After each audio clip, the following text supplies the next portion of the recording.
not to go home empty-handed, and that becomes a possibility if you start slowly. So I think the first game is the most important. And now the opening lineup for Boston. They've got Johnson. Mayo out there with Rajon Rondo. Then it's Zach Randolph. And it's Kaman in at the pivot spot, manning the middle.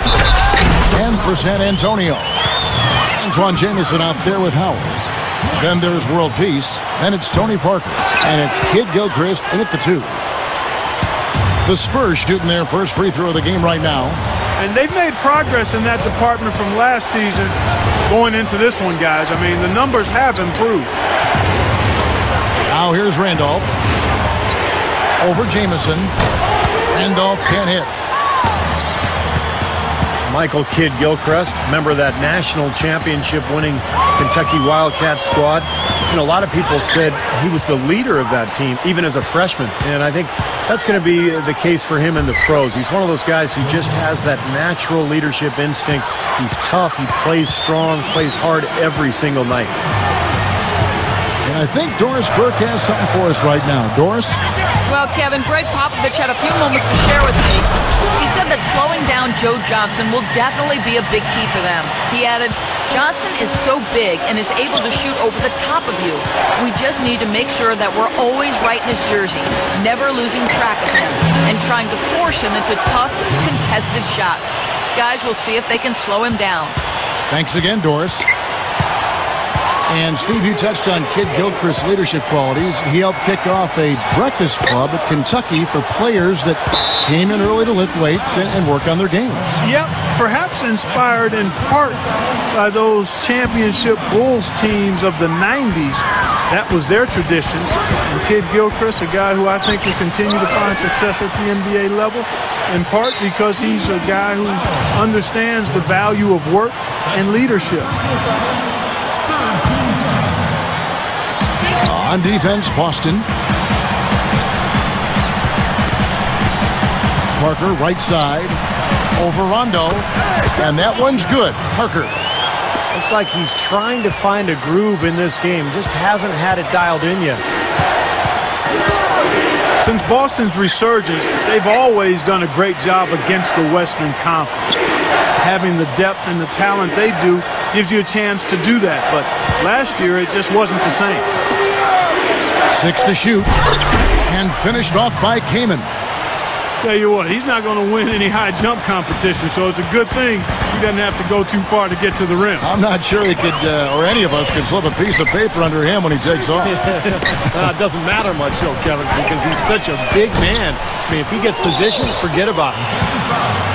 Yeah, Clark, you're right. They really struggled to get any real momentum when they faced off against the Western Conference, and Steve, they ended up with a 7-11 record against them. Yeah, you know, really a far cry from how they had done up until that point. But losing some of the guys they did made it hard for them to play the type of defense that let them dominate the Western Conference the year before.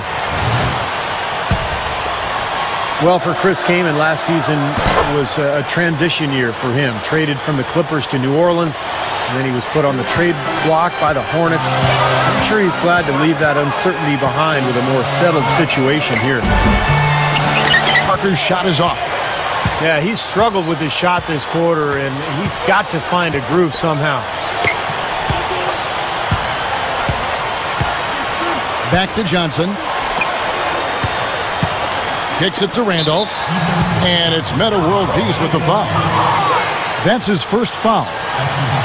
And for Kaman, an unrestricted free agent coming into this season. And that can be an exciting time or a pressure-packed time for a player, depending on how he handles that. A chance to go to a team that really wants and needs your talent, identifies you as somebody that could fit in with their group. It shows you just how valued and respected you are around the league when it works out ideally. Daniel Green, he's checked in for Kid Gilchrist. Parker with it. He's picked up by Rondo. All sorts of time. Green, no luck. I'll tell you what, the mid-range shot is not the easiest one to make, but when you've got daylight like he had there, I mean, those are shots you want to make. Now here's Rondo. He's coming off a 16-point game against New York. And he was just lurking defensively in that game, Kevin. 4 steals during that ballgame. Green dishes to Howard. And it's out of bounds. The Celtics will take it the other way. Now we get a chance to check out the standings out east already. We are in December, taking a look at Toronto. And, of course, the Spurs tied up with them. Celtics leading by 4. Well, when you watch Doc Rivers communicate with his team, you can see how much respect his players have for him. He's funny, he's smart, he's witty, and he's not afraid to get on his guys either, which I think is important. And they respond to him, no question. And the call will be against Tony Parker. That's his first foul. Johnson kicks to Rondo. He dishes it to Randolph. Clock at 6.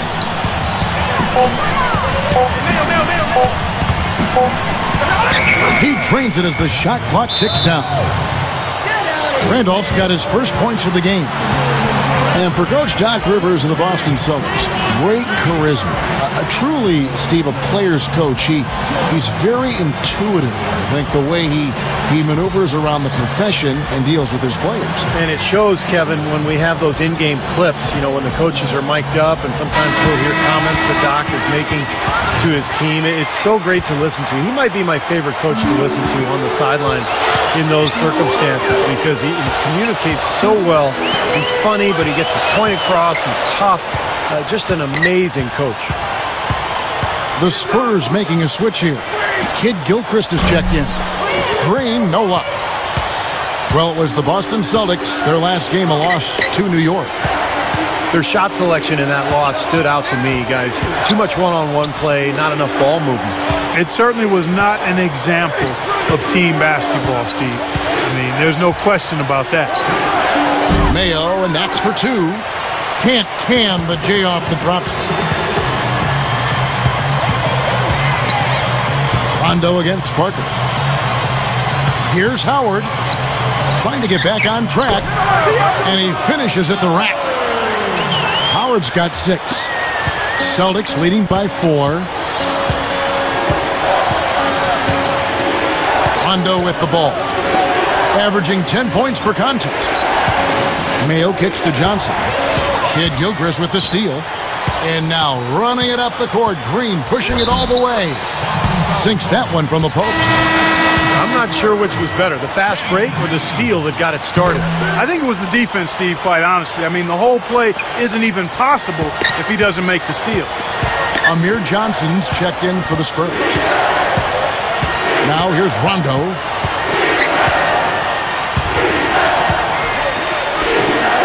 Back to Kaman. And he lays it straight in.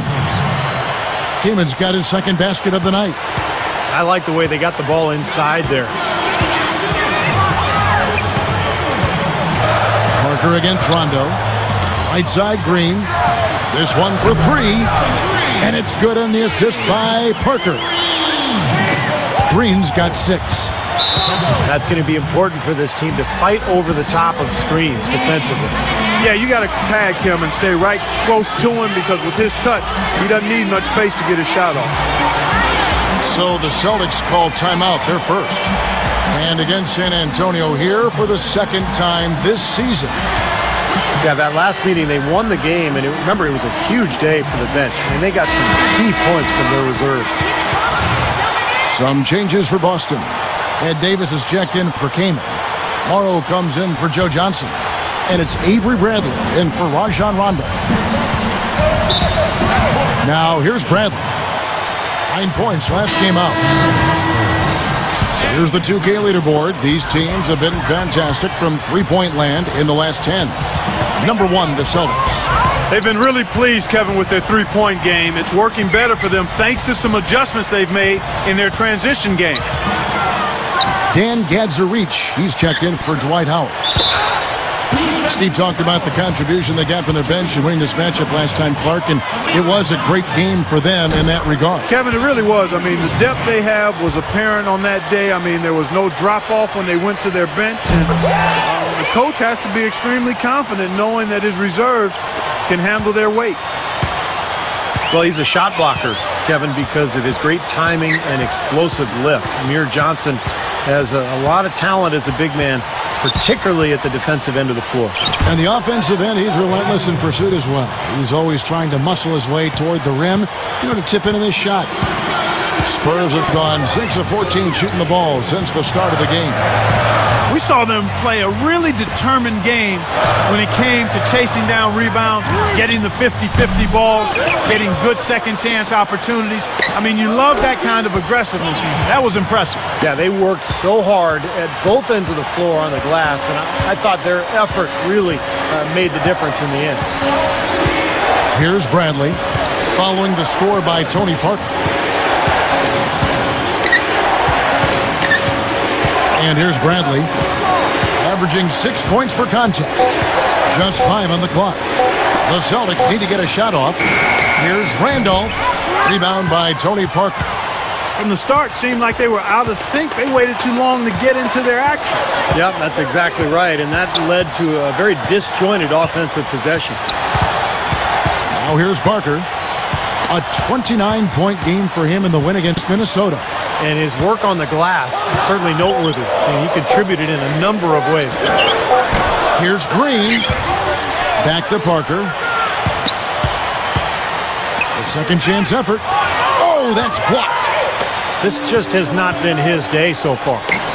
From deep, Morrow. That's good.